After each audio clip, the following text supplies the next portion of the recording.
നമസ്കാരം. സജന. നമ്മുടെ പേര് സെൽവരാജ്. വീട് എവിടെയായിരുന്നു? ചൂരാൽമല ഹൈസ്കൂൾ റോഡിലായിരുന്നു. ഹൈസ്കൂൾ റോഡ് വീട് പോണ്ടോ? ഒക്കെ പോയി സാറേ. ഒന്നുമില്ല, വീട് ഒന്നുമില്ല, ഒരു വസ്ത്രം വരെ ഇല്ല. ഈ ഇത് വിട്ട ഡ്രസ്സ് മാത്രം വന്ന് ക്യാമ്പൊക്കെ വന്നിട്ടാണ് ഞങ്ങൾക്ക് ഇതൊക്കെ കിട്ടിയത്. വേറെ ഒന്നുമില്ല, റെക്കോർഡില്ല, ആധാറില്ല, ഒന്നുമില്ല. 70 വയസ്സായി. 70 വയസ്സായി. എന്താ വേണ്ടതെന്ന് മാത്രം പറഞ്ഞു. എസ്റ്റേറ്റിൽ ജോലി ഉണ്ടായിരുന്നു. അതിൽ പിരിച്ചു വിട്ടപ്പോൾ എസ്റ്റേറ്റിൽ ഗ്രാറ്റുവിറ്റി കിട്ടി. അതൊക്കെ കിട്ടിയിട്ടാണ് 10-15 സെൻറ്റ് സ്ഥലം വാങ്ങി ഒരു വീട് വെച്ച്. മക്കൾ 2 പെണ്ണും ഒരാണുമാണ്. അവരെ കല്യാണം കഴിച്ചു കൊടുത്ത് അവർ പോയി. എല്ലാ മോള് ഞങ്ങളുടെ കൂട്ടത്തിലുണ്ട്. മോള് പിന്നെ പെണ്ണുങ്ങൾക്ക് സുഖമല്ല. പെണ്ണുങ്ങൾ അവിടെ ഉണ്ട്, കിടക്കാണ്.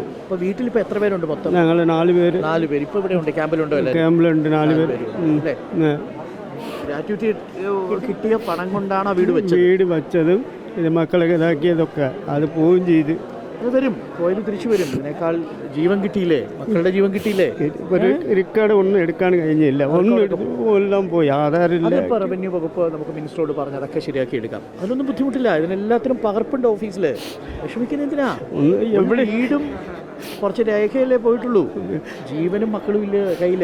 പെണ്ണുങ്ങൾ 68 വയസ്സായ പെണ്ണുങ്ങളാണ്. ആണുങ്ങരങ്ങളും 2 എവിടെ പോയി എന്താണ് മക്കളുടെ വീട്ടിലേക്കൊക്കെ. അത് നിങ്ങളെ സർക്കാർ അങ്ങനെ കൈവിടില്ല കേട്ടോ. സർക്കാർ എല്ലാ സംവിധാനങ്ങളും ഉണ്ട്. എല്ലാവരും ഇത് കാണുന്നുണ്ട്, ഇത് കേൾക്കുന്നുണ്ട്.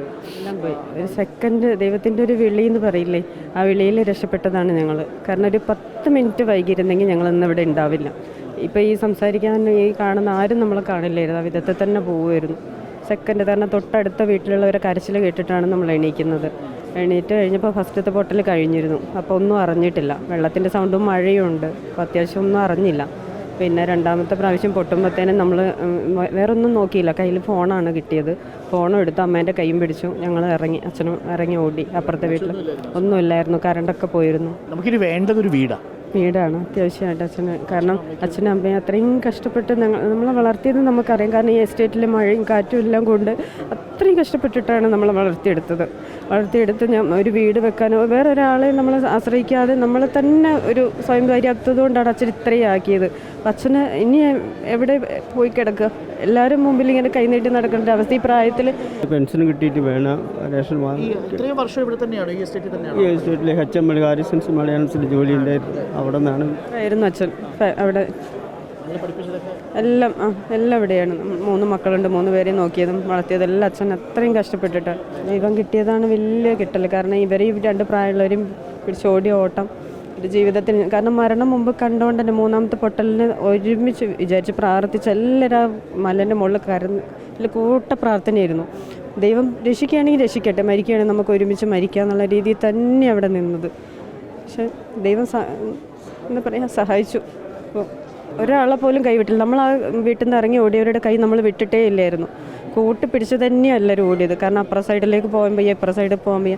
2:45 മുതൽ 5:45 വരെ സമയം വരെ ഞങ്ങൾ ആ മലയിൽ കിടന്ന് ഓടിയിട്ടുണ്ട്. ആ മഴയും കൊണ്ട് അട്ടയും എല്ലാം കടിച്ച ഒരു വീട് ഒക്കെ ഒരുപാട്. നമുക്കൊരു വീട് വേണം, സംവിധാനം വേണം എന്നുള്ളതാണ്. ഇപ്പോൾ ശെൽവരാജിൻ്റെ കഥയും അതുപോലെയാണ്. പക്ഷേ ശെൽവരാജിന് മറ്റൊന്നുകൂടി ആവശ്യമുണ്ട്. ഇവരുടെ എല്ലാം ഡോക്യുമെൻറ്റുകൾ നഷ്ടപ്പെട്ടിട്ടുണ്ട്, രേഖകൾ നഷ്ടപ്പെട്ടിട്ടുണ്ട്.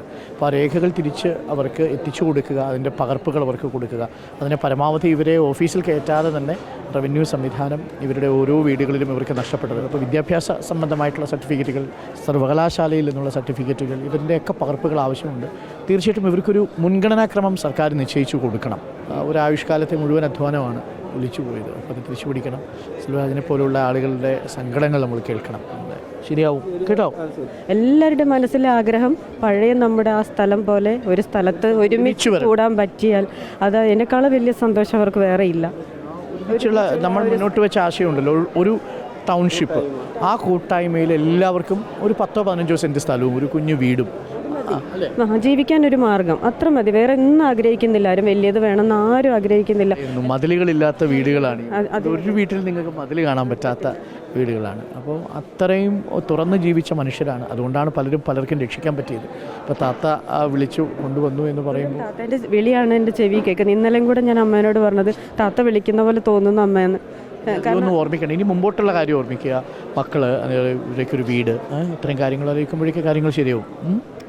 എല്ലാവരുടെയും പ്രാർത്ഥന ഉണ്ടാവണം. എല്ലാവരും പ്രാർത്ഥനയുണ്ട്, പ്രതീക്ഷയുണ്ട്. ആദ്യത്തെ പോലെ തന്നെ സന്തോഷത്തോടെ പറ്റില്ല എങ്കിൽ പോലും അതിലേക്ക് എത്താൻ വേണ്ടി എല്ലാവർക്കും ഒരു നല്ലൊരു ഇത് കൊടുക്കാൻ വേണ്ടി എല്ലാവരുടെയും ഒരു സഹായം ഉണ്ടാവണമെന്ന് പ്രാർത്ഥിക്കുന്നുണ്ട്.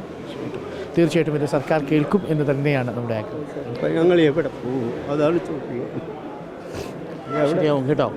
എവിടെ പോകും, എന്ത് ചെയ്യുന്നവർ നിരന്തരം എനിക്കിവിടെ വരുന്ന ആൾക്കാരെല്ലാവരും ചോദിച്ചുകൊണ്ടിരിക്കുന്ന ചോദ്യമാണ് ഇനി എന്ത്. ലിമിറ്റ് ഉണ്ട് സാർ ഇത്ര ദിവസം, കാരണം നമ്മുടെ മക്കളുടെ വിദ്യാഭ്യാസം ഈ സ്കൂളിലാണ്, അവർക്കും ഇനിയുണ്ട് കാര്യങ്ങൾ. പിന്നെ അതുപോലെ തന്നെ മോഹൻലാലൊക്കെ പറഞ്ഞു അവിടെ നമുക്ക് സ്കൂൾ നിർമ്മിച്ച് തരാമെന്നൊക്കെ. പക്ഷെ അവിടെ ഒന്നും ഇനി വാസയോഗ്യമല്ല.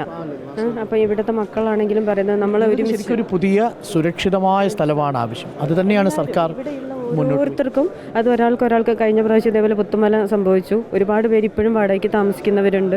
അങ്ങനെ ആവരുത്, അതാണ് എൻ്റെ ഒരൊറ്റ ആഗ്രഹം. അത് തന്നെയാണ് നേരത്തെ തുടർച്ചയായിട്ട് പറയുന്നത്. പുത്തുമലയിൽ പുനരധിവാസം മാതൃകാപരമായിരുന്നില്ല എന്നുള്ളതാണ്. അപ്പം അതുപോലെ ആകരുത് എന്നുള്ളതാണ് ഇവർ ആവശ്യപ്പെടുന്നതും.